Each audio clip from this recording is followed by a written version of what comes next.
Gita melangkah keluar dari rumah kecilnya di pinggir kota. Kakinya menyentuh tanah berdebu. Dengan hati-hati, pagi itu cerah. Sinar matahari menyelinap di sela-sela pohon mangga yang rindang, membentuk pola cahaya menari di jalan setapak. Dia menenteng tas sekolah lusuh, seragam SMA-nya rapi, meski sudah pudar warnanya dari cuci berulang, tapi wajahnya pucat, hampir tak berwarna. Seolah darah telah meninggalkan pipinya, rambutnya yang panjang dikuncir asal-asalan, seolah dia tak punya waktu untuk bercermin. Atau mungkin tak ingin melihat bayangannya sendiri. Di jalan, anak-anak tetangga menyapa dengan riang. "Pagi, Kak Gita, mau ke sekolah ya?" Tapi Gita hanya mengangguk kecil. Matanya kosong, seperti menatap sesuatu yang tak bisa dilihat orang lain. Mungkin kenangan gelap yang mengikuti langkahnya. Angin pagi menyapu wajahnya, membawa aroma bunga kamboja dari pekarangan tetangga. Tapi Gita tak merasakannya. Pikirannya melayang ke malam sebelumnya, saat suara-suara aneh bergema di rumahnya. Tapi dia menggelengkan kepala, mencoba mengusir bayangan. "Itu, kenapa aku merasa seperti ini?" Gumamnya pelan pada diri sendiri. Suaranya hampir hilang dalam hembusan angin. Dia terus berjalan, melewati warung kecil di ujung gang, di mana Mbok Siti biasa menjual gorengan panas. "Gita, beli dulu yuk, biar kuat belajar," tawarkan Mbok Siti dengan senyum lebar. Gita menggeleng pelan. "Nggak usah, Mbok, terima kasih," jawabnya singkat, tanpa henti melangkah. Mbok Siti menggelengkan kepala. "Anak itu kok tambah kurus aja ya?" Sampai di sekolah, suasana ramai seperti biasa. Suara anak-anak berlarian dan tertawa memenuhi udara. Jarwo, teman sekelasnya, yang selalu ceria dengan rambut akak kekoken dan senyum lebar, melambai dari kejauhan. "Git, ayo, buruan. Bel udah bunyi nih. Kamu telat lagi. Nanti kena marah Bu Siti," teriaknya sambil berlari mendekat. Tangannya melambai-lambai seperti burung yang hendak terbang. Gita tersenyum tipis, tapi tak menjawab. Hanya mempercepat langkahnya sedikit. Jarwo menyusul di sampingnya. Git, kamu kenapa sih? Pagi-pagi udah murung gitu. Cerita dong, ada masalah apa?" "Pacar putus lagi," godanya sambil menyenggol lengan Gita ringan. Gita menggeleng. "Nggak ada apa-apa, Jar. Cuma capek aja," balasnya pelan. Suaranya seperti bisikan angin. Jarwo mengernyitkan dahi. "Capek mulu, kamu harus istirahat yang cukup tahu. Nanti aku ajak makan di kantin ya. Aku traktir deh, biar kamu senang." Mereka masuk ke kelas bersama. Udara di dalam ruangan terasa pengap, meski jendela terbuka lebar. Kita melangkah masuk ke kelas, duduk di bangku belakang, dekat jendela yang menghadap lapangan hijau. Dari sana, dia bisa melihat anak-anak kelas bawah bermain bola. Suara mereka bergema, seperti eko jauh. Guru matematika, Pak Budi, mulai mengajar dengan suara monoton, menulis rumis-rumis rumit di papan tulis. "Hari ini kita bahas integral. Anak-anak, siapa yang bisa jawab soal kemarin?" tanyanya sambil memandang sekeliling kelas. Pikiran Gita melayang, tak mendengar sepatah kata pun. Dia menatap halaman sekolah, tempat anak-anak berlarian saat istirahat. Tapi matanya melihat sesuatu yang lain, bayangan samar yang bergerak di antara mereka, seperti hantu yang tak terlihat. "Ada yang aneh dengan aku," pikirnya dalam hati. Tapi dia tak tahu apa itu. Hanya rasa dingin yang merayap di tulang belakangnya. Winda, sahabat Gita sejak kecil, memperhatikan dari bangku depan. Rambut ikalnya diikat rapi, dan matanya penuh perhatian. Dia berpaling ke Ratno, cowok pendiam yang duduk di sampingnya, dengan kacamata tebal dan ekspresi datar. "Gita, kau pendiam banget akhir-akhir ini, Rat," gumamnya pelan, agar tak terdengar guru. Ratno hanya mengangkat bahu, mata hijaunya melirik ke belakang sebentar. "Mungkin copek. Win, rumahnya kan jauh. Harus jalan kaki setiap hari," jawabnya singkat. Suaranya rendah seperti biasa, tapi Winda tak yakin. Alisnya berkerut. Nggak cuma itu, lihat deh matanya. Kayak ada yang disembunyikan. Kemarin, aku lihat luka kecil di tangannya. Tapi dia bilang cuma kegores duri. Ratno diam sejenak, lalu mengangguk pelan. Mungkin masalah di rumah. Ayah tirinya itu kan aneh, jarang kelihatan. Tapi kalau ada, suaranya kasar banget. Wenda menghela napas, pikirannya tak tenang. Aku harus ngobrol sama dia. Nanti istirahat. Kamu ikut ya, Rat? Jarwo juga. Kita harus pastiin dia baik-baik aja. Ratno mengangguk lagi. Oke, tapi jangan maksa. Kalau dia nggak mau cerita. Pelajaran berlanjut, tapi Winda tak bisa fokus. Matanya sesekali melirik ke belakang. Di mana Gita duduk diam seperti patung. Tangannya main koret-koret kertas tanpa makna. Ada sesuatu di mata Gita yang membuatnya merinding. Seperti ada rahasia yang disembunyikan dalam kegelapan. Rahasia yang mungkin terlalu mengerikan untuk diungkap. Istirahat tiba, lonceng berdering nyaring, dan anak-anak berhamburan keluar. Jarwo langsung mendekati Gita. Git, ayo ke kantin, aku lapar nih. Kamu juga pasti belum sarapan kan? Ajaknya antusias. Gita menggeleng pelan. Nggak lapar, Jar. Aku di sini aja. Winda dan Ratno menyusul. Winda duduk di bangku sebelah Gita. Git, kita khawatir sama kamu. Kamu gak seperti biasanya. Ada yang mau diceritain? Tanya Winda lembut. Tangannya menyentuh lengan Gita. Gita menarik tangannya pelan. Matanya menghindar. Gak ada, Win. Benar-benar cuma mimpi buruk semalam. Ratno bertanya. Mimpi apa? Cerita dong. Mungkin bisa bantu. Gita diam sejenak lalu berbisik. Mimpi tentang rumah gelap dan seseorang mengejar aku. Tapi itu cuma mimpi. Jarwo tertawa, mencoba meringankan suasana. Pasti karena nonton film horor kemarin. Jangan dipikirin, Git. Ayo, makan dulu. Tapi Gita tetap diam. Pikirannya kembali melayang ke rumahnya, di mana Alex, ayah tirinya, menunggu dengan tatapan dingin. Dia merasa ada yang salah dengan tubuhnya. Seperti tak benar-benar berada di sini. Tapi dia mengabaikannya. Hari berlanjut, dan teman-temannya terus mengawasi. Tak tahu bahwa pagi yang biasa ini hanyalah awal dari mimpi buruk yang nyata. Sore menjelang, Gita pulang sendirian. Langkahnya lambat di jalan yang sama. Anak-anak tetangga masih bermain. Tapi kali ini, salah satu dari mereka berhenti dan menatapnya aneh. Kak Gita, kamu kok pucat banget, kayak hantu, kata anak kecil itu polos. Gita tersenyum tipis. Jangan ngomong gitu, nak. Kakak baik-baik aja. Tapi dalam hati, dia bertanya-tanya, apakah anak itu benar? Rumahnya sudah terlihat di kejauhan, dan rasa takut mulai merayap lagi. Alex mungkin sudah di rumah, dengan botol minumnya, dan amarah yang siap meledak. Di dalam rumah Alex duduk di kursi reot, matanya merah karena minuman keras. Gita, cepat masuk, masak makan malam, teriaknya saat mendengar pintu terbuka. Gita menurut, tapi tubuhnya gemetar. Iya, Pak. Sebentar, jawabnya pelan. Malam itu, suara-suara aneh kembali bergema.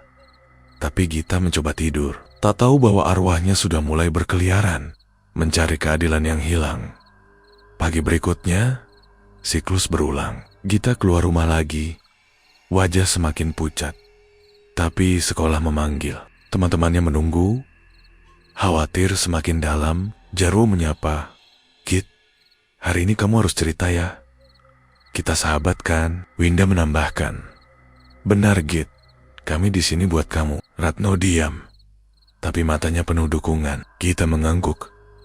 Tapi rahasianya tetap terkunci, menunggu saat yang tepat untuk terungkap. Malam menyelimuti rumah kecil Gita di pinggir kota, menyelubungi dinding-dinding, retak dengan kegelapan yang pekat. Di kamarnya yang sempit, Gita duduk di sudut ranjang tua, lututnya ditekuk ke dada, memeluk tubuhnya sendiri, seolah mencari perlindungan. Lampu temaram di plafon memancarkan cahaya kuning pucat. membuat bayang-bayang di sudut ruangan tampak hidup, bergerak perlahan seperti ancaman tak kasat mata. Di ruang tengah, suara televisi menggelegar, dentuman iklan dan tawa keras Alex, ayah, dirinya terdengar seperti cambuk yang menyakitkan telinga. Gita mencoba mengabaikan suara itu, menutup telinga dengan tangan gemetar. Tapi setiap ledakan tawa Alex terasa seperti pisau yang mengiris hatinya.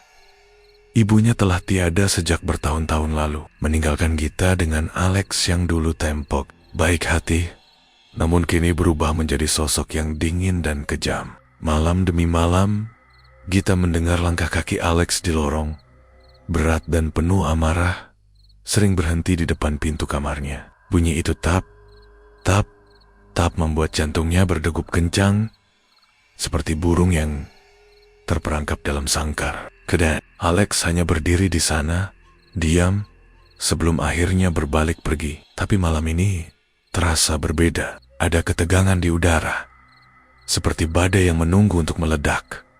Gita, bawa minum, sekarang! Teriak Alex dari ruang tengah, suaranya kasar, menggema di dinding tipis rumah. Gita menghela napas panjang, mencoba menenangkan diri. Dari ranjang, kakinya terasa lemas saat melangkah ke dapur. Di wastafel, dia mengisi segelas air dari teko tua.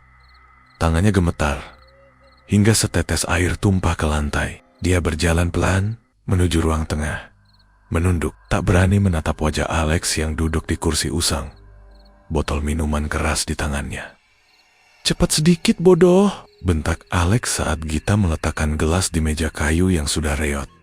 Itu hampir terjatuh karena tangannya yang tak stabil, dan Alex memelototinya. Matanya merah dan penuh kebencian. "Kamu gak bisa opa-opa dengan benar ya?" katanya dengan nada menghina, lalu meneguk minuman dari botolnya. Gita hanya mengangguk kecil, bibirnya terkunci rapat, lalu buru-buru kembali ke kamarnya. Dia mengunci pintu dengan cepat. Hatinya berdegup kencang, seperti drum yang dipukul tanpa henti. Ada rasa takut yang tak bisa dia jelaskan, seperti firasat buruk yang merayap di tulang punggungnya. Dingin dan mencekam. Di dalam kamar, Gita bersandar pada pintu. Napasnya tersengal. Dia menatap cermin kecil di dinding, tapi bayangannya tampak buram, seperti ada kabut yang menyelimutinya. "Kenapa aku begini?" bisiknya pada diri sendiri. Suaranya hampir tak terdengar. Tiba-tiba, dia mendengar suara gesekan dari luar pintu, seperti kuku yang menggores kayu. Jantungnya membeku. "Gita!" Suara Alex terdengar pelan, penuh ancaman. Dari balik pintu, "Buka pintunya sekarang!" Gita tak bergerak, tubuhnya kaku. Tangannya mencengkeram kenop pintu yang sudah dikunci. Setelah beberapa detik yang terasa seperti abad, langkah Alex menjauh, dan rumah kembali hening. Hanya suara televisi yang terus menggema. Gita merosot ke lantai. Air mata mengalir tanpa suara. Ketakutan membungkusnya seperti selimut dingin. Keesokan harinya, sinar matahari pagi tak mampu menghapus bayang-bayang malam sebelumnya. Gita melangkah ke sekolah dengan wajah pucat.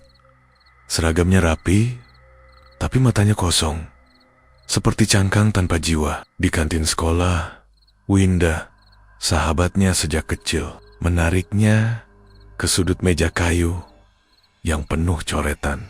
"Git, kamu kenapa? Kok pucat banget? Sakit apa?" tanya Winda. Suaranya penuh khawatir. Matanya menelusuri wajah Gita yang tampak semakin kurus. Gita menggeleng, memaksakan senyum kecil yang tak mencapai matanya. "Enggak apa-apa, Win. Cuma kurang tidur," jawabnya pelan. Suaranya seperti angin yang berbisik. Winda mengerutkan kening, tak yakin. Dia memperhatikan lengan Gita yang terbuka sedikit di bawah lengan baju, dan matanya tertumbuk pada bekas luka kecil, seperti goresan dalam yang mulai memudar. "Ini apa, Git?" tanya Winda, menunjuk luka itu dengan hati-hati. Gita menutupi lengannya, menarik lengan bajunya ke bawah. Nggak sengaja kegores, Win. Beneran, jawabnya cepat. Matanya menghindar, menatap meja kayu di depannya. Winda memandangnya dengan curiga, tapi tak ingin memaksa. Kamu tahu aku selalu ada buat kamu kan? Kalau ada apa-apa, cerita, ya, katanya lembut. Tangannya menyentuh bahu Gita.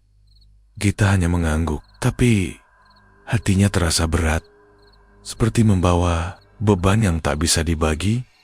Di sisi lain, kantin, Jarwo dan Ratno duduk bersama, memperhatikan dari kejauhan. Win, kamu ngerasa nggak sih Gita aneh banget sekarang? Tanya Jarwo, suaranya rendah, sambil mengunyah roti isi yang sudah dingin. Ratno, dengan kacamata tebal dan ekspresi datar, mengangguk pelan.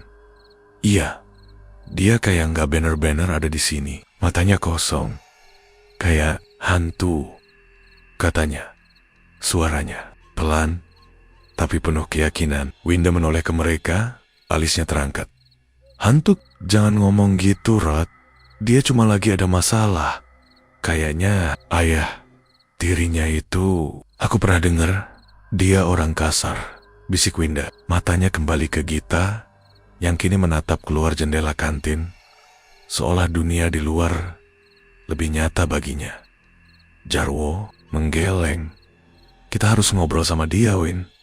Nggak bisa dibiarkan gitu aja. Kalau dia kenapa-kenapa, kita nyesal seumur hidup. Malam itu, di rumah, ketegangan kembali menyelimuti. Gita duduk di lantai kamar. Buku hariannya terbuka di pangkuannya. Dia menulis dengan tangan gemetar. Aku takut dia makin sering marah. Semalam, dia hampir memukulku dengan botol. Aku nggak tahu bisa bertahan berapa lama lagi. Cibut, pintu kamarnya berderit, dan bayangan Alex muncul di ambang pintu. Wajahnya gelap, dalam cahaya temaram. Kamu ngapain di situ? Ngomong sama siapa? Bentaknya. Matanya liar. Gita buru-buru menutup buku harian, tubuhnya mundur ke sudut. Enggak, Pak. Cuma nulis tugas. Bohongnya. Suaranya gemetar. Alex melangkah masuk. Tangannya mencengkeram lengan Gita dengan keras, hingga gadis itu meringis kesakitan. Mengganggen. Coba-coba bohongi aku, Gita. Aku tahu kamu gak berguna, katanya. Suaranya seperti geraman. Dia melepaskan Gita dengan kasar, membuat gadis itu terhuyung ke dinding. Lengannya memar. Alex berbalik pergi, meninggalkan Gita yang terisak di lantai. Darah tipis mengalir dari goresan di lengannya akibat cengkeraman itu. Gita memeluk dirinya sendiri. Air mata membasahi wajahnya. Aku harus lari, bisiknya pada kegelapan. Tapi kemana? Rumah ini adalah satu-satunya tempat yang dia punya. Dan Alex adalah biang-biang yang tak pernah pergi. Malam itu, dia tertidur dengan rasa takut yang kian membesar. Tak tahu bahwa mimpinya akan segera menjadi kenyataan yang jauh lebih mengerikan. Hari-hari berlalu dengan lambat, seperti kabut yang tak kunjung sirna, dan Gita semakin tenggelam dalam kesunyiannya. Di kelas, dia duduk di bangku belakang, dekat jendela yang kacanya buram oleh debu, menatap keluar dengan mata kosong. Jarwo, dengan semangatnya yang tak pernah padam, mencoba menghiburnya dengan lelucon ringan. Git, denger nih, kenapa ayam nyebrang jalan? Biar sampai ke seberang dong, katanya sambil terkekeh. Berharap melihat senyum Gita seperti dulu, tapi Gita hanya mengangkat sudut bibirnya sedikit. Senyum yang pucat dan tak bernyawa. Lalu kembali menatap keluar jendela, seolah dunia di dalam kelas bukan miliknya. Jarwo menghela napas, kecewa, tapi tak menyerah. Git, ayo dong, ceritain apa yang bikin kamu murung. Kita kan temen, ujarnya. Suaranya penuh semangat, tapi Gita hanya menggeleng pelan, tanpa sepatah kata. Ratno, yang biasanya lebih suka diam dengan buku catatannya, mulai memperhatikan Gita dari kejauhan. Matanya tajam di balik kacamata tebal. ada sesuatu yang tak beres. Gita selalu muncul di sekolah. Tepat waktu, dengan seragam yang rapi namun pudar. Tapi dia tak pernah terlihat di kantin. Tak pernah mengobrol panjang seperti dulu. Atau bahkan tertawa bersama teman-teman. Dia seperti bayangan yang melayang di antara mereka.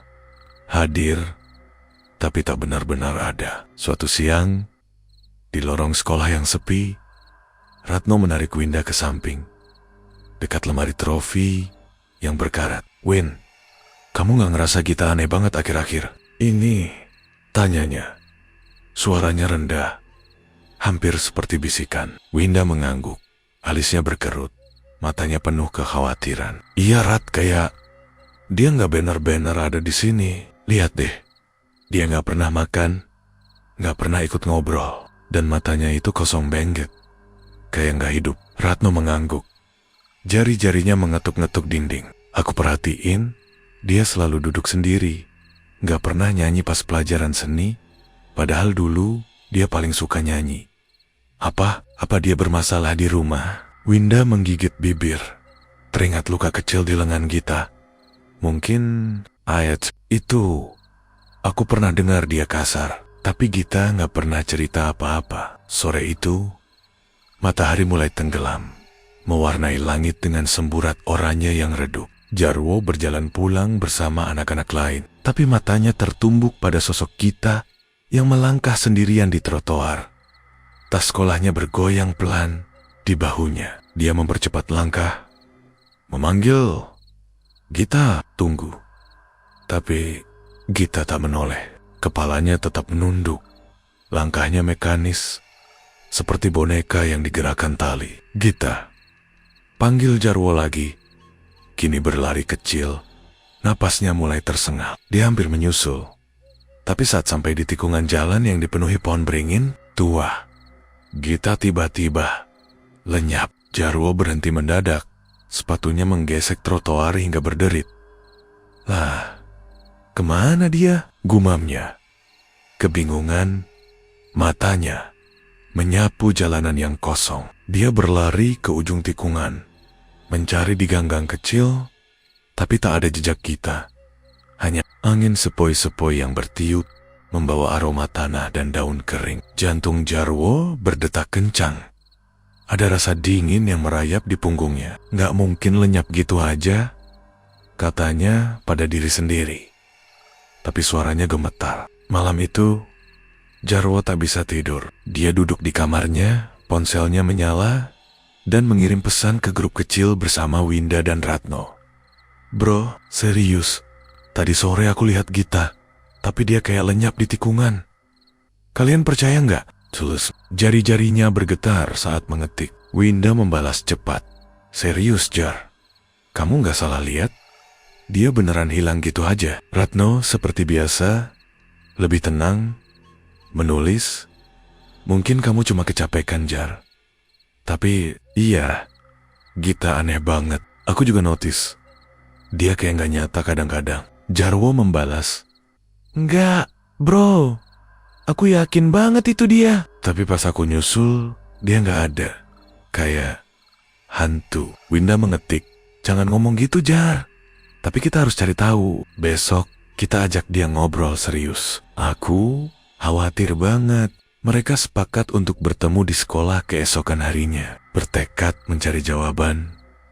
Pagi berikutnya, di lorong sekolah yang sama, Gita muncul lagi, melangkah dengan langkah pelan menuju kelas. Winda mendekatinya, suaranya lembut tapi tegas. "Git, kita perlu ngobrol. Kamu gak kelihatan baik-baik aja. Apa yang terjadi?" Gita berhenti. Matanya menatap Winda sejenak, lalu menandok. "Nggak ada, Win. Aku cuma capek." Jawabnya, suaranya datar, seperti membaca naskah. Jarwo yang berdiri di belakang tak bisa menahan diri. "Git, kemarin sore aku lihat kamu di jalan, tapi kamu hilang gitu aja." "Apa-apaan sih? Cerita dong." Gita menatap Jarwo, dan untuk sesaat, matanya tampak berkaca-kaca, seperti menyimpan rahasia yang terlalu berat. "Kalian nggak usah khawatir. Aku baik-baik aja. katanya pelan, lalu berbalik, melangkah menuju kelas. Ratno, yang selama ini diam, akhirnya berbicara. Gita, kalau ada apa-apa, bilang, kita temen, kita gak akan ninggalin kamu. Tapi, Gita hanya mengangguk samar, lalu menghilang di ujung lorong, seperti bayangan yang larut dalam cahaya. Saat istirahat, Winda, Jarwo, dan Ratno berkumpul di bawah pohon besar di halaman sekolah. Wajah mereka penuh kecemasan. Aku ngerasa ada yang salah banget, kata Winda. Tangannya meremas ujung bajunya. Dia kayak takut cerita. Apa ada hubungannya sama ayah tirinya? Jarwo mengangguk. Mungkin aku pernah dengar tetangga bilang, Alex itu suka mabuk dan kasar. Kalau dia nyakitin Gita, suaranya terputus. Wajahnya memucat, membayangkan kemungkinan itu. Ratno menatap ke kejauhan, ke arah kelas tempat kita duduk. Kita harus ke rumahnya. Cari tahu sendiri. Kalau dia nggak mau cerita, kita yang harus gerak. Winda mengangguk. Tekadnya menguat. Besok, kita ke sana. Tapi harus hati-hati. Aku ngerasa ada sesuatu yang mengerikan di balik ini semua. Malam itu, Winda bermimpi. Dia melihat Gita berdiri di lorong sekolah yang gelap. Wajahnya pucat, luka berdarah di lengannya. Win, tolong, bisik Gita. Suaranya seperti angin yang membawa kedinginan. Winda terbangun dengan keringat dingin. Jantungnya berdetak kencang. Dia tahu, apapun yang terjadi pada Gita, mereka harus segera bertindak sebelum terlambat. Malam itu, kegelapan menyelimuti kamar Winda, seperti selimut yang terlalu berat. Dia terjaga di ranjangnya, mata terbuka lebar, pikirannya dipenuhi bayangan. Kita wajah pucatnya, senyumnya yang tak lagi tulus, dan luka kecil di lengannya yang tampak seperti tanda bahaya. Winda memeluk bantal, mencoba menenangkan degup jantungnya yang tak mau reda. Ada sesuatu yang salah, bisiknya pada kegelapan. Suaranya gemetar. Dia memutuskan, esok hari dia akan mengunjungi rumah Gita. Tak peduli seberapa menakutkan, itu terasa. Dia harus tahu apa yang disembunyikan sahabatnya. Pagi menyapa dengan langit kelabu. Awan tebal menutupi matahari, seolah meramalkan ketegangan yang akan datang. Winda menunggu Jarwo dan Ratno di gerbang sekolah.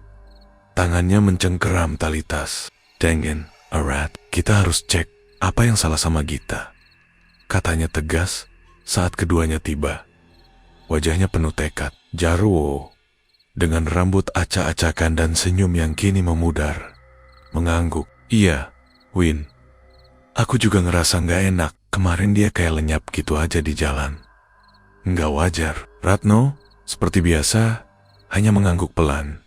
Matanya di balik kacamata tebal menatap ke kejauhan. Aku ikut, tapi kita harus hati-hati. Ayah tirinya itu kelihatan berbahaya, ujarnya. Suaranya rendah tapi penuh kewaspadaan. Mereka bertiga berjalan menuju rumah Gita, melewati ganggan sempit yang dipenuhi aroma sampah dan suara anak-anak kecil bermain di kejauhan. Rumah Gita berdiri di ujung gang kecil dan lusuh, dengan dinding retak dan cat yang mengelupas seperti kulit tua. Pintunya tertutup rapat, jendela-jendelanya buram oleh debu, membuat rumah itu tampak sepi, hampir tak berpenghuni. Winda melangkah maju, mengetuk pintu dengan tangan yang sedikit gemetar. Gita, panggilnya. Suaranya bergema di gang yang sunyi. Tak ada jawaban, hanya suara angin yang bertiup pelan, membawa daun kering bergesekan di tanah. Dia mengetuk lagi, lebih keras. Gita, kamu di dalam. Ini Winda, tapi keheningan tetap menjawab. Tiba-tiba, pintu terbuka dengan derit yang mencengangkan. Dan Alex berdiri di ambang pintu. Tubuhnya besar dan mengintimidasi. Wajahnya keras, matanya merah, dan penuh curiga. Seperti binatang yang siap menerkam. Mau apa kalian? Tanyanya. Suaranya kasar, mengiris udara seperti pisau. Winda menelan ludah, berusaha tersenyum, meski jantungnya berdegup kencang. Kami cuma mau ketemu Gita.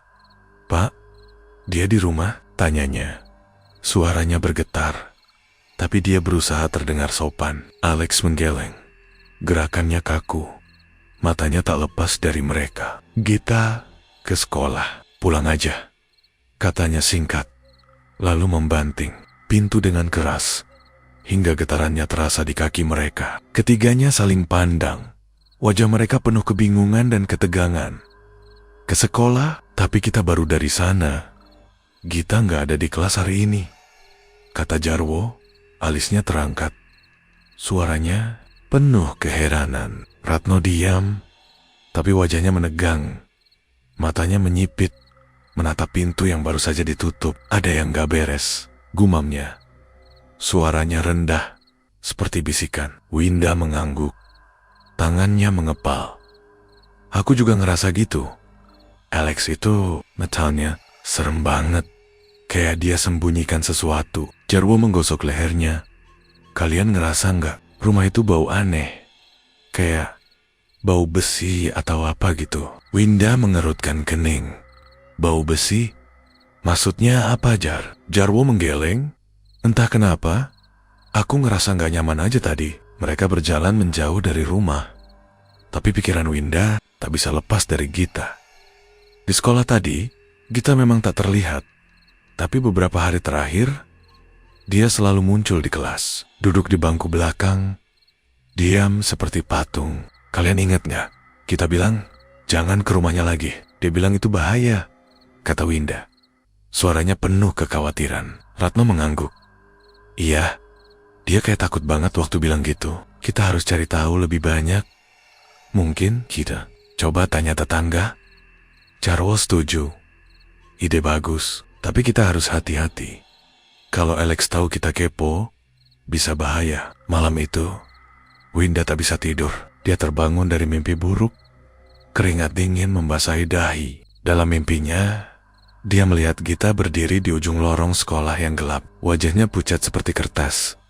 Matanya kosong seperti dua lubang hitam. Winda, tolong, bisik Gita.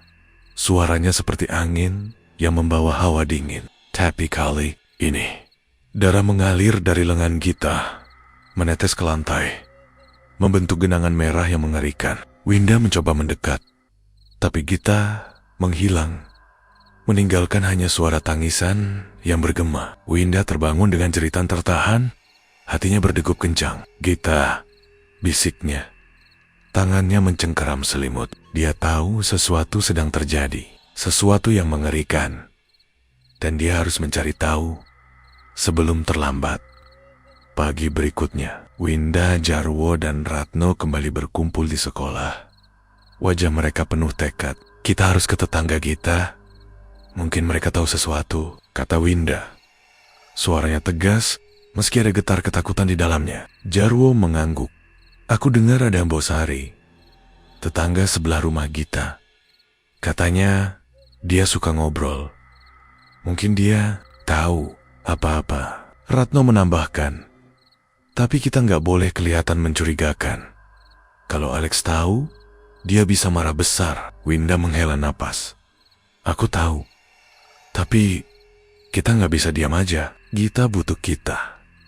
Aku yakin sore itu mereka menyelinap ke gang dekat rumah Gita, berhenti di depan rumah kecil dengan pagar bambu. Mbok Sari, seorang wanita tua dengan rambut beruban, sedang menyapu halaman. Winda melangkah maju. Permen sore. Mbok, kami teman Gita. Boleh tanya sesuatu? Mbok Sari menatap mereka. Matanya penuh curiga, tapi lalu mengangguk. Sogit, ya anak itu, kasihan.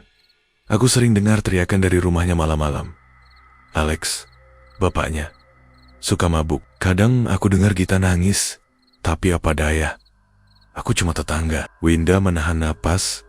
Teriakan, maksudnya, Mbok Sari. Menghela napas. Kadang suara benda jatuh, kayak piring pecah. Aku pernah lihat Gita keluar dengan lengan memar, tapi dia bilang cuma jatuh. Aku nggak percaya. Jarwo menelan ludah. Mbok, Apa Gita pernah cerita apa-apa sama Mbok? Soal Alex mungkin? Mbok Sari menggeleng. Dia pendiam. Tapi matanya kayak orang yang ketakutan terus. Kalian harus hati-hati, nak. Alex bukan orang baik. Ratno mencatat dalam pikirannya. Terima kasih. Mbok, kami cuma khawatir sama Gita. Mereka berpamitan. Tapi hati mereka semakin berat. Di jalan pulang, Winda berkata, kita harus ke rumah Gita lagi. Tapi kali ini, kita masuk. Kita harus tahu apa yang disembunyikan Alex. Malam itu, di kamarnya, Winda memejamkan mata. Tapi bayangan Gita terus menghantui. Dia tahu, rahasia yang tersembunyi di rumah itu bukan sekadar firasat ada sesuatu yang gelap. Sesuatu yang berdarah, dan mereka harus menghadapinya. Apapun risikonya, Winda, Ratno, dan Jarwo tak bisa lagi berdiam diri. Pikiran mereka dipenuhi oleh misteri yang menyelimuti Gita. Ketiganya mulai menyelidiki, bergerak dengan hati-hati agar tak menarik perhatian. Di sekolah, mereka mendekati guru dan teman-teman sekelas, mencari petunjuk tentang apa yang terjadi pada sahabat mereka. Gita, dia datang ke kelas, tapi kayak gak pernah ikut pelajaran beneran, kata seorang teman. Dini sambil menggigit bibir, wajahnya penuh kebingungan. Aku pernah lihat dia duduk di bangku belakang, cuma menatap jendela, kayak pikirannya di tempat lain. Winda mengangguk. Firasat buruknya semakin kuat. Dia teringat luka kecil di lengan Gita, goresan yang tampak terlalu dalam untuk sekadar kecelakaan. Kalian gak lihat apa-apa yang aneh? Misalnya, dia kelihatan takut atau apa gitu? Tanya Winda. Suaranya penuh harap. Dini menggeleng. Gak tahu, Win. Tapi dia jarang ngobrol sekarang. Kayak orang yang sembunyiin sesuatu. Jawab yang berdiri di samping, menendang kerikil kecil di halaman sekolah. Aku juga nanya ke Pak Budi, guru mate. Dia bilang Gita gak pernah kumpulin tugas akhir-akhir ini. Padahal dulu dia rajin banget. Katanya, alisnya berkerut. Ratno, dengan kacamata tebal dan ekspresi datar, menambahkan, aku cek absen. Namanya tercatat masuk. Tapi aneh, gak ada yang lihat dia masuk gerbang sekolah. Kayak dia muncul gitu. Jadi kelas. Winda menatap keduanya. Jantungnya berdetak kencang. Kalian ngerasa gak? Ini gak wajar. Kita harus ke rumahnya lagi. Tapi kali ini kita masuk diam-diam. Malam itu, kegelapan menyelubungi gang sempit menuju rumah Gita. Angin bertiup dingin, membawa aroma tanah dan daun kering. Ketiganya bersembunyi di balik tembok rendah yang penuh lumut. Mata mereka tertuju pada rumah kecil dengan dinding retak dan jendela buram. Lampu di dalam redup. Hanya sinar kuning pucat yang menerobos keluar, membuat bayang-bayang di dalam tampak seperti hantu yang bergerak. Kita tunggu sampai Alex keluar, bisik Ratno. Suaranya hampir tak terdengar. Winda mengangguk. Tangannya mencengkeram lengan Jarwo yang tampak gelisah. Kalau dia nggak keluar, kita masuk lewat jendela belakang. Aku lihat kemarin ada yang longgar, kata Jarwo. Suaranya bergetar, tapi penuh tekad. Tiba-tiba, suara keras mengguncang keheningan dentuman seperti benda berat jatuh. Diikuti teriakan Alex yang menggelegar. Gita, jangan coba-coba lari lagi, brengsek. Winda menahan napas. Tangannya mencengkeram lengan Ratno hingga memutih. Dia di dalam, bisiknya. Suaranya gemetar. Ratno mengangguk. Matanya menyipit menatap jendela. Tapi kenapa dia bilang lari lagi? Apa Gita pernah coba kabur? Jarwo menggigit bibir. Mungkin, tapi lihat. Rumahnya tiba-tiba sunyi banget. Mereka merangkak mendekat, berlindung di balik semak, dan mencoba mengintip lewat celah jendela. Di dalam, ruang tengah tampak kosong. Hanya televisi yang menyala dengan suara pelan dan botol minuman keras yang tergeletak di lantai. Tak ada Gita. Tak ada siapa-siapa. Winda merasa bulu kuduknya berdiri. Kalian dengar tadi? Dia bilang Gita kayak dia tahu Gita di sana. Tapi kenapa nggak ada siapa-siapa? Bisiknya. Napasnya tersengal. Ratno menggeleng. Kita harus masuk. Kalau Gita di dalam, kita harus bantu dia sekarang. Jarwo menelan ludah. Tapi kalau Alex nangkap kita, habis kita. Winda menatapnya tajam. Kita nggak bisa ninggalin Gita, Jer. Kalau dia dalam bahaya, kita yang harus selamatin. Mereka akhirnya setuju. Dengan hati-hati merangkak menuju jendela belakang. Jendela itu memang longgar, dan dengan sedikit dorongan, mereka berhasil membukanya tanpa suara. Di dalam, rumah terasa dingin dan pengap. Bau apek menyengat hidung. Mereka bergerak pelan, menyusuri lorong sempit menuju kamar Gita. Tiba-tiba, suara langkah berat terdengar dari ruang tengah. Ketiganya membeku, bersembunyi di balik dinding. Alex lewat, wajahnya merah karena minuman keras. Tangannya memegang pisau dapur yang berkilau di bawah lampu temaram. Gita, kamu nggak bisa sembunyi selamanya, teriaknya.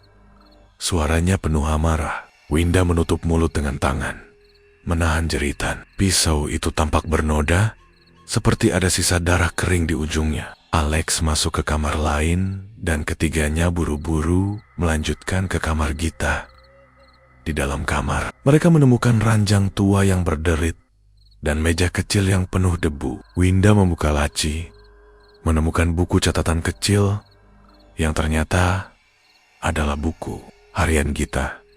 Dia membukanya dengan tangan gemetar, membaca tulisan Gita yang penuh coretan panik. Dia makin kejam.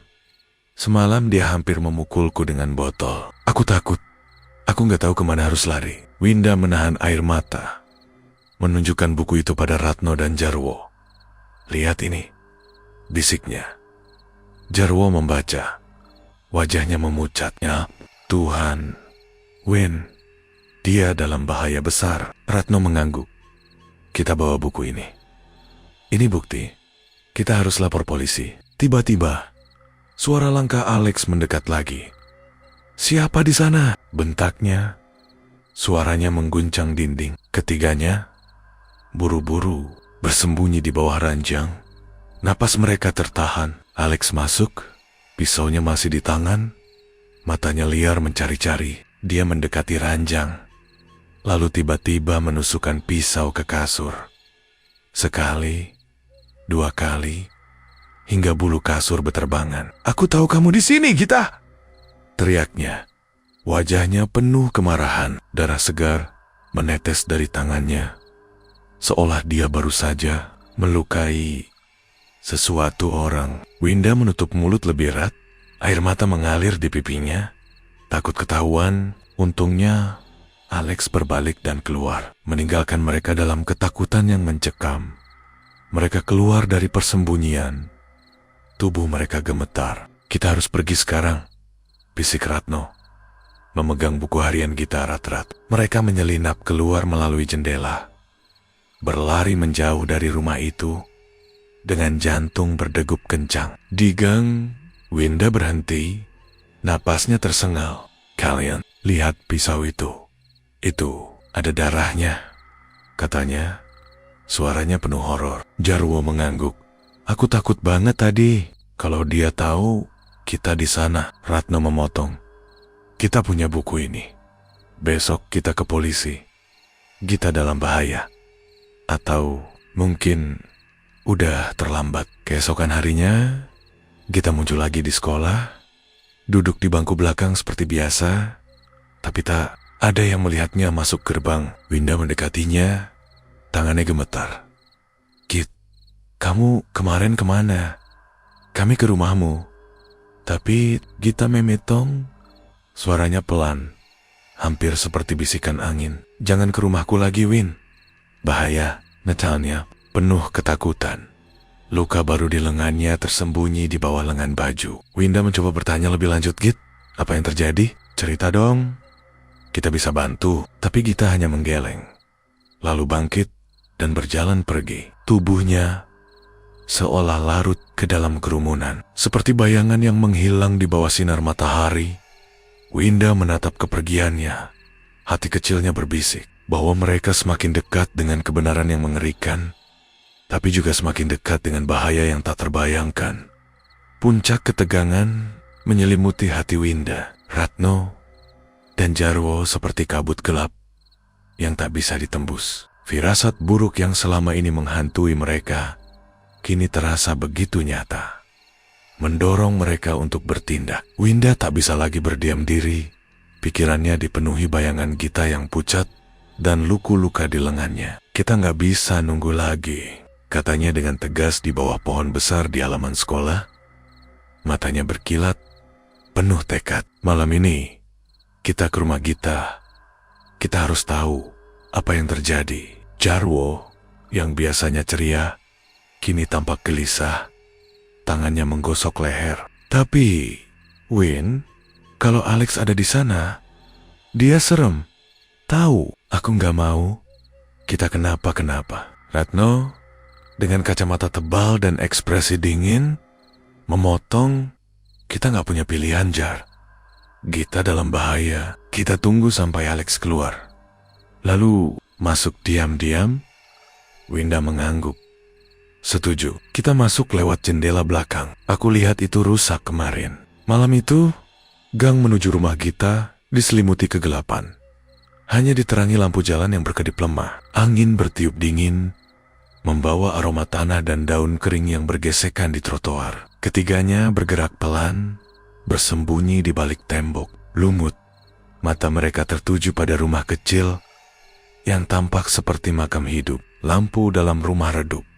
Sinar kuning pucat menyelinap dari celah jendela buram. "Dia belum keluar," bisik Winda. Suaranya hampir tak terdengar.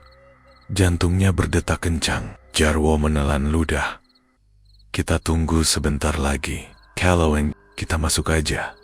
Pokoknya, Ratno mengangguk. Tangannya mencengkeram buku harian Gita yang mereka bawa dari kunjungan sebelumnya, seolah itu jimat pelindung. Setelah menunggu yang terasa seperti abad, pintu depan akhirnya terbuka. Alex melangkah keluar. Tubuhnya besar dan menyeramkan. Botol minuman keras di tangan. Dia berjalan menjauh. Langkahnya berat dan tidak stabil. Menuju warung di ujung gang. "Sekarang!" bisik Ratno. Mereka bergerak cepat, menyelinap ke sisi rumah, menuju jendela belakang yang longgar. Jarwo mendorong jendela itu dengan hati-hati, dan dengan derit pelan, mereka berhasil masuk. Di dalam, rumah itu pengap. Bau apek dan sesuatu yang metalik menyengat hidung. Dinding retak dipenuhi noda, dan lantai kayu berderit di bawah kaki mereka. "Bau apa ini?" bisik Jarwo. Wajahnya memucat. Winda menggeleng. "Jangan pikirin, kita cari kamar Gita." Mereka menyusuri lorong sempit. Langkah mereka hati-hati agar tak menimbulkan suara. Kamar Gita ada di ujung. Pintunya setengah terbuka, mengeluarkan hawa dingin yang tak wajar. Di dalam, ranjang tua berderit di sudut. Pakaian kotor bertumpuk di lantai, dan bercak merah tua menghiasi papan kayu di bawahnya. "Ini darah," bisik Jarwo. Suaranya gemetar. Matanya melebar menatap noda itu. Winda menutup mulut, mencegah dirinya muntah. "Ya Tuhan, Jar, ini beneran darah," katanya. Suaranya penuh horor. Ratna berletet, memeriksa noda itu dengan jari gemetar. "Masih lengket. Ini baru," gumamnya. Wajahnya menegang. Ratno kemudian menyelami bawah ranjang. Tangannya meraba-raba hingga menemukan kotak kayu tua yang berdebu. Dia menariknya keluar, dan Winda membukanya dengan tangan gemetar. Di dalamnya ada buku harian Gita. Sampulnya usang, penuh coretan. Winda membuka halaman-halaman itu, matanya menyapu tulisan Gita yang penuh kepanikan. Dia berubah. "Aku takut. Dia bilang aku bukan anaknya. Aku ingin lari. Tapi kemana?" Baca Winda pelan. Air mata mulai menggenang. Jarwo membaca di atas bahunya. "Ini parah, Win. Lihat ini. Dia hampir memukulku dengan pisau semalam. Aku nggak tahu berapa lama aku bisa tahan." Ratno menunjuk halaman terakhir. Tulisan Gita semakin berantakan. "Kalau aku mati, itu karena dia." Kalimat itu membuat jantungan mereka hampir berhenti. Udara di kamar terasa semakin dingin, seperti ada sesuatu yang mengawasi. Tiba-tiba, Suara pintu depan terbuka dengan derit keras. Diikuti langkah berat Alex. "Gita! Kau di mana, brengsek?" teriaknya. Suaranya menggelegar, penuh amarah yang mengerikan. Ketiganya buru-buru merangkak di bawah ranjang. Tubuh mereka gemetar, napas tertahan. Debu di bawah ranjang menyengat hidung. Tapi ketakutan mereka jauh lebih besar. Langkah Alex mendekat. Setiap tapaknya seperti palu yang menghantam lantai. Dia berhenti di depan pintu kamar. Bayangannya memanjang di lantai, memegang pisau dapur yang berkilau. "Aku tahu, kamu di sini," bentaknya. Lalu dengan gerakan cepat, dia menusukkan pisau ke ranjang. Sekali, dua kali, hingga bulu kasur berterbangan. Seperti salju kotor, darah segar menetes dari tangannya, mengalir ke lantai, seolah dia baru saja melukai sesuatu orang. Winda menutup mulut dengan tangan. Air mata mengalir. Takut suaranya akan mengkhianati mereka. Jarwo memejamkan mata, tubuhnya kaku. Sementara Ratno mencengkeram buku harian erat-erat. Seperti itu satu-satunya yang menahannya dari kepanikan. Alex tiba-tiba berhenti. Napasnya berat, seperti binatang yang kehilangan mangsa. "Kamu nggak bisa lari selamanya," gumamnya. Suaranya rendah dan penuh ancaman. Dia berbalik. Langkahnya menjauh, dan pintu depan terdengar dibanting lagi. Ketiganya tetap di bawah ranjang beberapa saat, tak berani bergerak, hingga keheningan kembali menyelimuti rumah. "Dia pergi," bisik Ratno akhirnya. Suaranya parau. Mereka merangkak keluar, tubuh mereka gemetar, napas tersengal. Winda buku harian ke dadanya. Ini buktikan. "Kita harus ke polisi sekarang," katanya. Suaranya penuh keputusasaan. Jarwo mengangguk. "Aku nggak bisa bayangin apa yang kita alamin." "Pisau itu darah beneran, Win." Ratna. Mereka wajahnya keras. "Kita lapor polisi besok pagi. Ini nggak cuma bahaya, ini soal hidup dan mati." Mereka menyelinap keluar melalui jendela, berlari menjauh dari rumah itu. Jantung mereka masih berdetak kencang. Di gang, Winda berhenti sejenak, menatap buku harian di tangannya. "Kalian lihat darah di pisau itu? Itu mungkin darah Gita," katanya. Suaranya pecah. Jarwo menggeleng. "Jangan bilang gitu, Win. Dia masih ke sekolah kan? Dia pasti baik-baik aja." Tapi Ratno memotong. "Kita nggak tahu apa yang benar-benar terjadi. Buku ini bilang dia takut mati. Kita harus buru-buru." Winda mengangguk. Air mata mengalir di pipinya. "Aku cuma berharap kita nggak terlambat." Malam itu, di kamar masing-masing, ketiganya tak bisa tidur.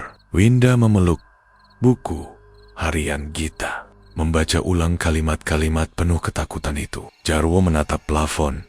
Bayangan pisau Alex menghantui pikirannya. Ratno duduk di meja, menulis catatan tentang apa yang mereka temukan, bertekad membawa kebenaran ke permukaan. Di Rama Gita, kegelapan masih menyelimuti, menyembunyikan rahasia yang lebih mengerikan dari yang mereka bayangkan.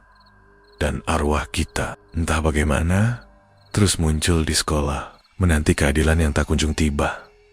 Malam itu, kegelapan menyelimuti kamar Winda, seperti kabut tebal yang menyesakkan. Dia terjaga dalam mimpi buruk.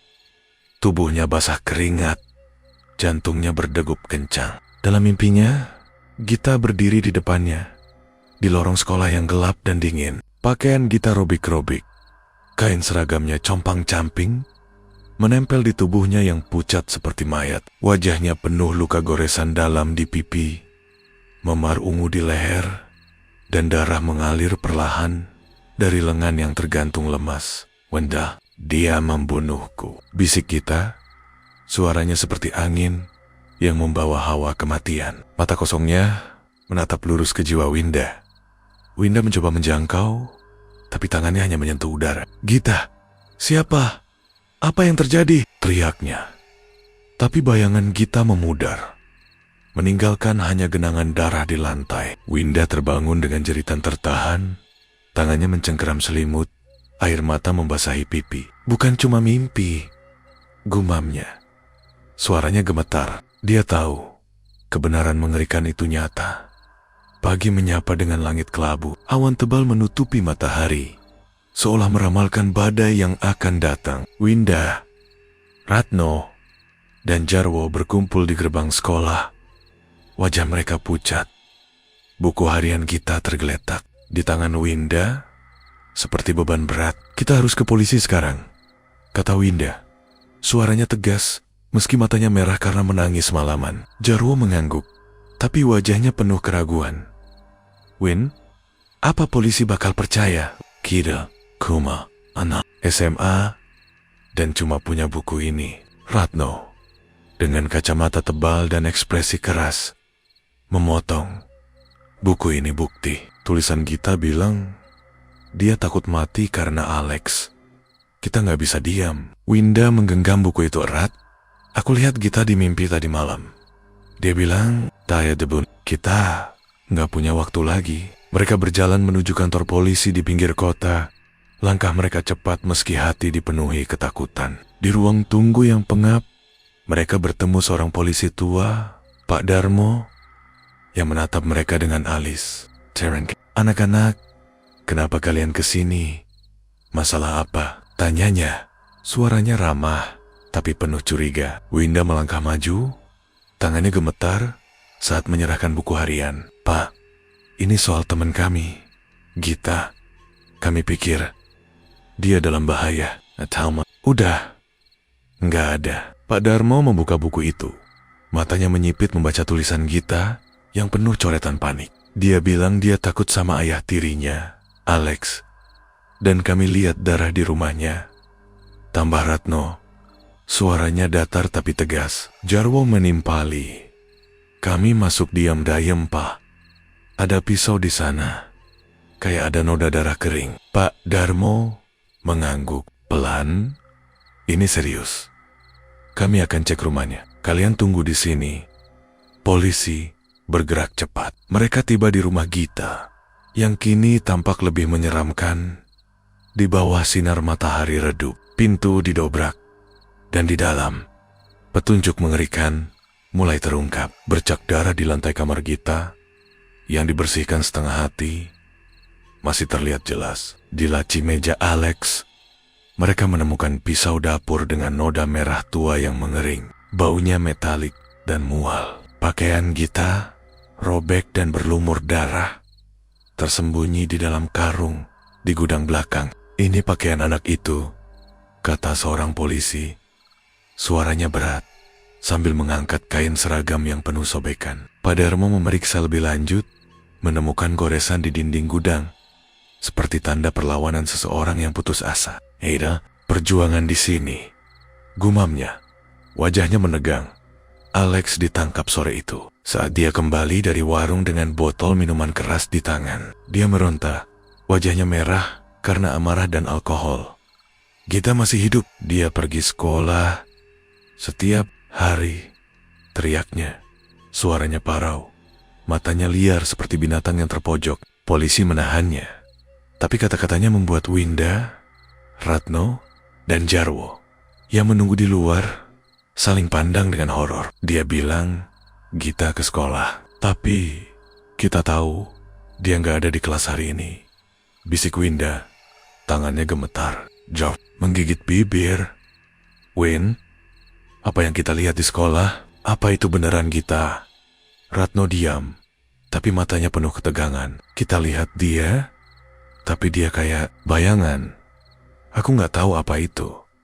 Tapi ini nggak wajar." Malam itu, Winda kembali. Kali ini, Gita berdiri di tepi hutan belakang rumahnya. Wajahnya tak lagi penuh luka, tapi pucat dan tenang. Dia tersenyum tipis. Matanya lembut. "Terima kasih, Win. Aku bisa tenang sekarang," katanya. Suaranya seperti melodi yang lembut. Lalu tubuhnya memudar ke dalam kabut. Winda terbangun. Air mata mengalir di pipinya. Hatinya terasa hampa, tapi lega. "Gita, kamu udah gak sakit lagi kan?" bisiknya pada kegelapan. Tapi tak ada jawaban. Dia tahu Gita sudah pergi untuk selamanya. Arwahnya akhirnya menemukan kedamaian. Keesokan harinya, Winda, Ratno, dan Jarwo duduk di bangku taman dekat sekolah. Wajah mereka penuh kelelahan. Kalian pikir, apa yang kita lihat selama ini? Kita di kelas, di lorong, apa itu beneran arwahnya? Tanya Jarwo, suaranya penuh keraguan. Winda menghela napas. Aku nggak tahu, Jar. Tapi mimpi tadi malam. Dia bilang, dia tenang sekarang. Kayak dia cuma bertahan sampai kita temuin kebenaran. Ratno mengangguk. Buku harian itu yang bikin polisi gerak. Kalau kita nggak masuk rumah itu, Alex mungkin masih bebas. Winda memeluk lututnya. Aku cuma nyesel nggak sadar lebih cepat. Kalau kita tanya Gita dari awal, mungkin suaranya terputus. Air mata kembali mengalir. Jarwo menepuk bahunya. Kita udah lakuin yang terbaik, Win. Kita pasti tahu itu. Di kantor polisi, Alex terus meracau. Bersikeras Gita masih hidup. Tapi bukti-bukti yang ditemukan darah, pisau, pakaian robek mengatakan sebaliknya. Winda, Ratno, dan Jarwo tahu kebenaran mengerikan itu kini terungkap. Gita yang mereka lihat di sekolah bukanlah manusia, melainkan arwah yang menolak dilupakan, menuntut keadilan dari dunia yang telah mengkhianatinya. Hati mereka berat, tapi ada sedikit lega. Gita akhirnya bebas dari siksaan, meski dengan cara yang tak pernah mereka bayangkan. Ruang pengadilan terasa pengap, dindingnya kelabu dan dingin, seolah menyerap setiap emosi yang bergema di dalamnya. Cahaya matahari pagi menyelinap lewat jendela tinggi, tapi tak mampu menghangatkan suasana. Winda, Ratno, dan Jarwo duduk berdampingan di bangku pengunjung. Tangan mereka saling mencengkeram. Wajah pucat penuh ketegangan. Di depan, Alex berdiri di hadapan hakim. Tubuhnya besar, namun tampak merosot. Wajahnya merah karena minuman keras dan kelelahan. Matanya liar, tapi ada keputusasaan di dalamnya. Seperti binatang yang tahu dirinya terperangkap. Hari ini, hari pengakuan dan kebenaran mengerikan tentang Gita akan terungkap. Hakim, seorang pria tua dengan suara berat, menatap Alex tajam. Alex Sorianto, ceritakan apa yang terjadi pada malam kematian Gita. Jangan coba berbohong. Bukti sudah cukup. Kuat, katanya. Nadanya tegas, seperti palu yang siap menghantam. Alex menghela napas. Tangannya gemetar, lalu mulai berbicara. Suaranya parau. Aku benci dia. Gita bukan anakku, dia cuma beban. Anak dari istriku yang udah mati, aku harus urus dia. Tapi dia nggak pernah nurut. Winda menahan napas. Tangannya mencengkeram lengan Jarwo hingga memutih. Jarwo menggigit bibir. Matanya berkaca-kaca. Bajingan, bisiknya. Suaranya penuh amarah. Alex melanjutkan. Suaranya semakin berat, seolah setiap kata adalah batu yang menggiling hatinya. Malam itu, aku minum, aku marah. Dia coba kabur lagi, bilang mau lapor polisi soal aku. Aku gak bisa kendali diri. Dia berhenti, menatap lantai, lalu melanjutkan. Aku ambil pisau dari dapur. Dia di kamar, cuma berdiri di sudut, takut. Aku tusuk dia. Sekali, 2 kali, sampai dia jatuh. Ruangan pengadilan hening. Hanya suara napas tertahan dari para hadirin. Winda menutup mulut. Air mata mengalir di pipinya. Membayangkan Gita yang tak berdaya. Darah mengalir dari tubuhnya yang mungil. Luka robek di perut dan dadanya. Mata penuh ketakutan saat nyawanya memudar. Dia cuma teriak kecil, terus diam. Aku panik. Bawa tubuhnya ke hutan belakang rumah. Kubur di bawah pohon beringin. Aku pikir gak ada yang bakal tahu, kata Alex. Suaranya pecah, tapi tanpa penyesalan. Ratno yang biasanya tenang, mengepalkan tangan, urat di dahinya menonjol. Gita gak pantas mati kayak gitu, bisiknya pada Winda. Suaranya penuh kemarahan. Jarwo mengangguk. Kenapa kita gak sadar lebih cepat, Win? Kita lihat dia di sekolah, tapi kita nggak ngerti dia udah enggak keda. Winda diam, dadanya sesak, tak bisa berkata-kata. Di benaknya, dia melihat Gita, duduk di bangku belakang kelas, wajah pucat, mata kosong, seperti bayangan yang menolak dilupakan. Kita udah coba, Jar. Tapi kita terlambat, katanya akhirnya. Suaranya serak, air mata membasahi wajah Jaksa. Melangkah maju, memegang buku harian Gita yang kini menjadi bukti utama. Tuan Alex, Anda bilang Gita masih hidup, pergi ke sekolah setiap hari. Tapi bukti menunjukkan dia sudah mati. Darah di lantai, pisau dengan sidik jari Anda, pakaiannya yang robek dan berdarah semua menunjukkan Anda pembunuhnya. Apa pembelaan Anda? Alex menggeleng. Wajahnya penuh keputusasaan. Aku nggak bohong. Aku lihat dia. Dia masih jalan ke sekolah, duduk di kelas. Aku lihat bayangannya di rumah. Dia nggak pergi. Dia masih di sini, teriaknya. Suaranya liar, membuat bulu kuduk para hadirin berdiri. Winda menatap Ratno. Dia lihat Gita. Sama kayak kita, bisiknya. Suaranya penuh horor. Ratno mengangguk. Itu arwahnya, Win. Gita nggak mau dilupain sampai kebenaran keluar. Hakim memukul palu, menenangkan ruangan. Cukup, bukti sudah jelas. Anda akan ditahan hingga vonis akhir. Alex Day ringkes. Tangannya diborgol, tapi matanya masih liar, seolah melihat sesuatu yang tak kasat mata. Winda, Ratno dan Jarwo keluar dari ruang pengadilan. Langkah mereka berat, hati penuh duka. Di luar, langit kelabu, angin bertiup dingin, membawa aroma tanah dan daun kering. Aku gak bisa bayangin apa yang kita rasain malam itu, kata Winda. Suaranya pecah. Sendirian, ketakutan. Terus, I saw it too. Jarwo menendang kerikil di trotoar. Aku nyesel banget, Win. Kalau kita tanya dia dari awal, mungkin dia masih ada. Ratno menepuk pundaknya. Kita udah lakuin yang terbaik, bro. Buku harian itu yang bikin Alex ketangkap. Gita pasti tahu kita berusaha malam itu. Di kamarnya, Winda duduk di ranjang, memeluk lutut. Dia teringat mimpi terakhirnya. Saat Gita tersenyum, berkata dia sudah tenang. Tapi kenangan pengakuan Alex menghantui pisau yang menusuk, darah yang mengalir. Tubuh Gita yang tak bergerak di lantai kamar yang dingin. Gita, maaf, kita nggak datang lebih cepat, bisiknya pada kegelapan. Air mata kembali mengalir. Di luar, angin bertiup pelan, seperti jawaban dari Gita yang kini telah pergi. Keesokan harinya, mereka kembali ke sekolah. Tapi bangku belakang tempat Gita biasa duduk kini terasa kosong. Kalian pikir Gita bakal muncul lagi? Tanya Jarwo, suaranya penuh keraguan saat mereka berdiri di lorong sekolah. Winda menggeleng. Enggak, Jar.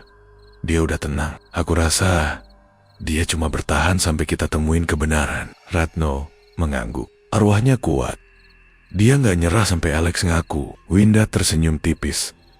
Dia sahabat kita selamanya. Mereka berjalan menjauh dari lorong, tapi hati mereka masih berat, membawa kenangan Gita yang tak akan pernah pudar. Di hutan belakang rumah, di mana tubuh Gita dikubur, polisi akhirnya menemukan jasadnya, terkubur dangkal di bawah pohon beringin. Luka-luka di tubuhnya menceritakan kisah mengerikan tusukan dalam di dada, goresan di lengan, memar di leher, tanda perjuangan yang sia-sia. Winda, Ratno dan Jarwo tak hadir saat itu. Tapi kabar itu sampai kepada mereka, membuat mereka terduduk dalam duka. Kita nggak bisa selamatin dia, tapi kita kasih dia keadilan, kata Winda. Suaranya penuh tekad. Jarwo mengangguk.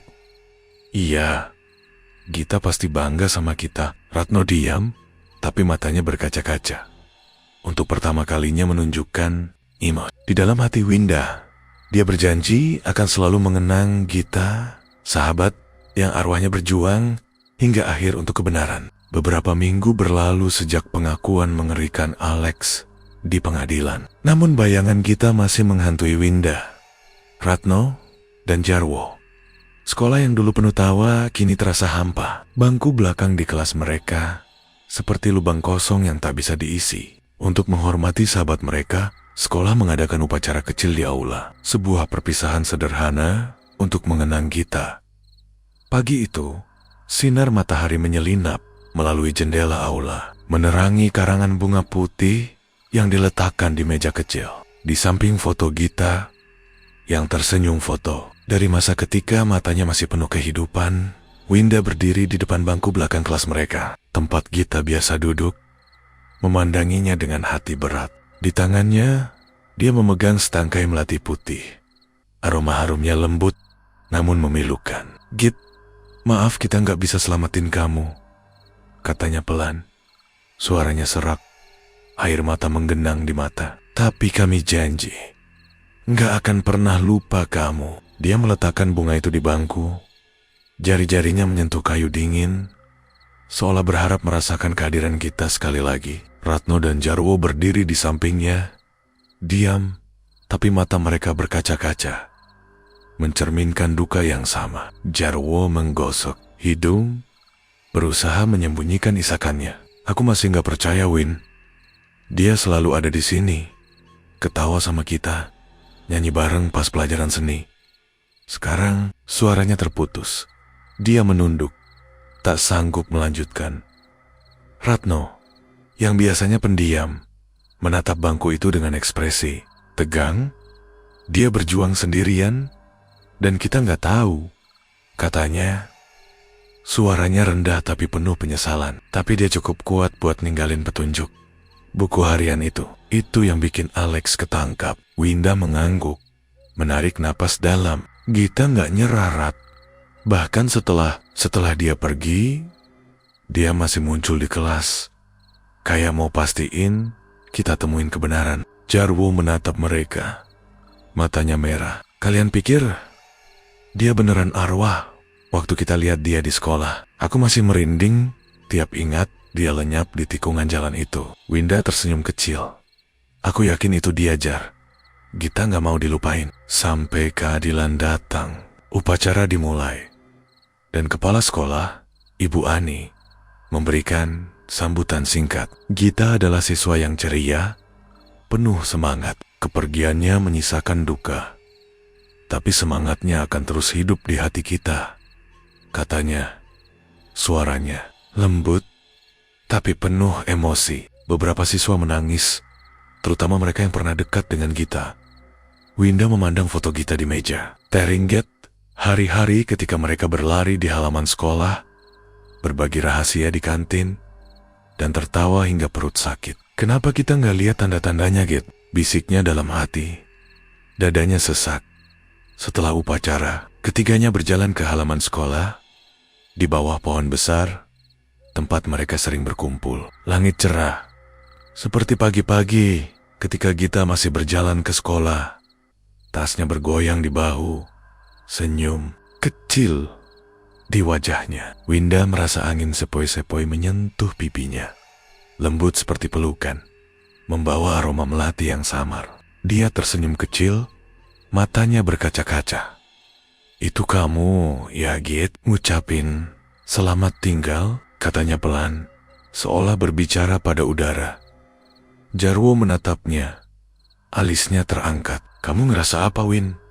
Angin tadi aneh, kayak ada yang lewat." Ratno mengangguk. "Aku juga ngerasa kayak dia bilang dia udah damai sekarang." Mereka duduk di bangku kayu di bawah pohon, diam sejenak, membiarkan kenangan Gita mengalir. "Ingat nggak waktu Gita nyanyi lagu daerah di lomba seni? Dia lirik, tapi tetap nyanyi sambil ketawa," kata Jarwo, tersenyum kecil, meski matanya basah. Winda tertawa pelan. "Iya," dia bilang, "pokoknya pede aja, Win, aku kangen." Suaranya, Ratno menambahkan, "Dia selalu bawa roti buat kita di kantin. Padahal dia sendiri jarang makan. Dia baik banget." Winda mengangguk. "Dia sahabat terbaik. Makanya kita harus jaga kenangannya, biar dia tahu kita nggak lupa." Sore itu, mereka memutuskan mengunjungi hutan belakang rumah Gita, tempat polisi menemukan jasadnya. Hutan itu gelap, pohon beringin tua berdiri angker di tengah.